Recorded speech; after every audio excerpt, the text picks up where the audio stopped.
تاریخ انسانیت میں جناب رسول اللہ صلی اللہ علیہ وسلم سے زیادہ تحمل مزاجی کسی کو عطا نہیں ہوئی۔ حضرت مولانا ابوالکلام آزاد رحمۃ اللہ علیہ نبی علیہ السلام کے بارے میں چند کلمات لکھتے ہیں، بڑے توجہ سے سمجھنے والے اور بڑے گہرے کلمات ہیں، سنیے۔ فرماتے ہیں مظلومی میں صبر، مقابلے میں عزم، معاملے میں راست بازی، طاقت اور اختیار کے باوجود عفو درگزر انسانیت کے وہ نوادر ہیں جو کسی ایک انسان کی زندگی میں اس طرح کبھی جمع نہیں ہوئے جس طرح رسول اللہ صلی اللہ علیہ وسلم کی زندگی میں جمع ہو۔ سر پہ ٹوپی رکھنا، سر کو ڈھکنا کیا ہے؟ سنت ہے کہ نہیں؟ مردوں کے لیے ٹخنے ننگے رکھنا سنت، چہرے پہ داڑھی رکھنا یہ بھی سنت، یہ سنتیں ہیں کہ نہیں؟ لیکن دوسروں کو معاف کرنا کیا ہے؟ یہ بھی سنت ہے۔ اس سنت پہ فکر کی کبھی؟ قوت تحمل مزاجیت برداشت اپنے اندر پیدا کرنا یہ بھی سنت ہے۔ اب نبی علیہ السلام کے چند واقعات سن لیجئے۔ نبی علیہ السلام کے ایک خادم تھے حضرت انس رضی اللہ تعالیٰ عنہ۔ آپ جب مدینہ میں آئے تو ان کی والدہ نے خدمت کے لیے بھیج دیا۔ اس وقت ان کی عمر تقریباً 10 سال تھی، اور نبی علیہ السلام مدینہ میں کتنا عرصہ رہے جی؟ 10 سال، 13 مکہ کے، 10 یہ، 23 ٹوٹل تھے۔ وہ فرماتے ہیں کہ ان 10 سالوں میں نبی علیہ السلام نے نہ کبھی مجھے مارا، نہ غصہ کیا، نہ ڈانٹا۔ ایک بچہ خدمت کے لیے آیا ہو ہمارے پاس اور 10 سال ہمارے پاس رہے تو پھر کیا ہوتا ہے؟ ہم تو جو جتنا قریب ہے اس سے بھی اتنا غصہ اتار رہے ہوتے ہیں۔ ہمارا بس چلے نا تو جو روئے زمین کے اوپر ہیں ان کو زیر زمین ہی بھیج دیں، ہم برداشت ہی نہ کریں۔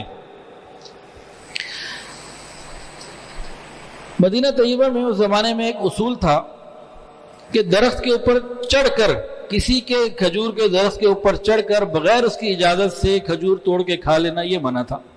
ہاں جو نیچے گر جائے خود بخود، وہاں کا ایک نارم روٹین یہ تھی کہ جو گری ہوئی ہیں کھا سکتے ہیں۔ ہر علاقے کا ایک اصول ہوتا ہے نا۔ میں گلگت کے جب جاتا ہوں اپنی برانچز میں تو وہاں بھی اس طرح کے بعض علاقوں میں اصول ہیں، آج بھی ہیں۔ تو ایک جگہ وہ رکے تو کچھ لینے لگے، نیچے چیزیں رکھی ہوئی تھی، وہ کوئی پھل تھا، کوئی میوہ وغیرہ۔ میں نے کہا کیا کر رہے ہو بھائی؟ میں نے کہا جی ہمارے گاؤں کا یہ پکا اصول ہے، جو خود نیچے گر جائے وہ آپ اٹھا کے کھا لو، خوشی سے گاؤں والے اجازت دیتے ہیں، اور نہیں کھاؤ گے تو ضائع ہو جاتا ہے۔ تو یہ سب ہمارا ایک روٹین ہے، یہ اس لیے ہم وہ کر رہے ہیں جو عرف میں ہمارے یہاں ہر ایک کو قابل قبول ہے۔ ہاں اوپر سے توڑ کے اتارنا یہ چوری ہے۔ تو یہ بات جو حدیث میں پڑھی یہ گلگت میں آنکھوں سے دیکھنے کو ملی۔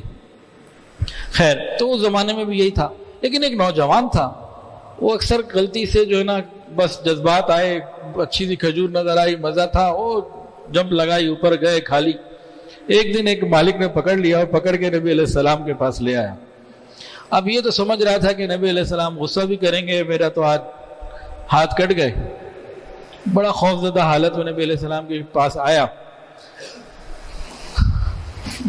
نبی علیہ السلام کے پاس جب یہ نوجوان آیا تو کہنے لگا کہ نبی علیہ السلام نے مجھے قریب کیا اور محبت سے میرے سر پہ ہاتھ رکھا، میرا آدھا خوف تو ختم ہو گیا۔ پھر نبی علیہ السلام نے مجھے بتایا کہ بھئی کیوں ایسا کرتے ہو، نیچے والی کھا لیا کرو، اس کی تو اجازت ہے، چڑھ کے کھانے کو منع ہے، کیوں کرتے ہو؟